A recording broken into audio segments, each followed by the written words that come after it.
उस्मानी सल्तनत का आगाज़ 1299 में उस्मान अव्वल के ज़रिया हुआ, जो एक तर्क सरदार थे, और उन्हीं के नाम से उस्मानी सल्तनत का नाम आया।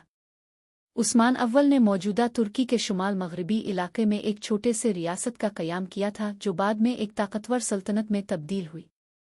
सल्तनत उस्मानिया ने 1453 में सुल्तान मोहम्मद सानी, फ़तह करने वाला मोहम्मद, की क़यादत में कुस्तुनतुनिया, मौजूदा इस्तंबुल, को फ़तह किया, जो बाज़ंतैन सल्तनत का दारुल हुकूमत था।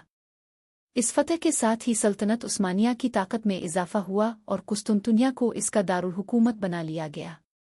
सुल्तान सुलेमान आज़म की हुक्मरानी में सल्तनत उस्मानिया अपने उरूज पर पहुंची।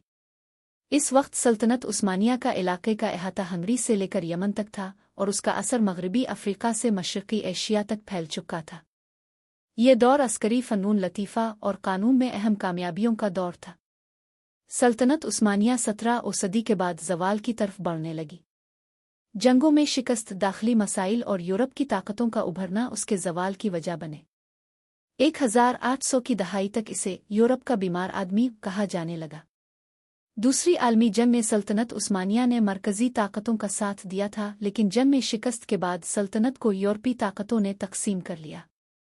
1922 में उस्मानी सल्तनत को ख़त्म कर दिया गया और 1923 में तुर्की को मुस्तफ़ा कमाल अतातुर्क के ज़ेर क़यादत जदीद जमहूरी रियासत के तौर पर कायम किया गया।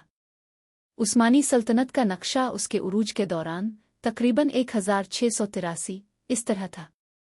यूरोप, यूनान, बुल्कान के इलाके, हंगरी के कुछ हिस्से, रोमानिया और करीमिया।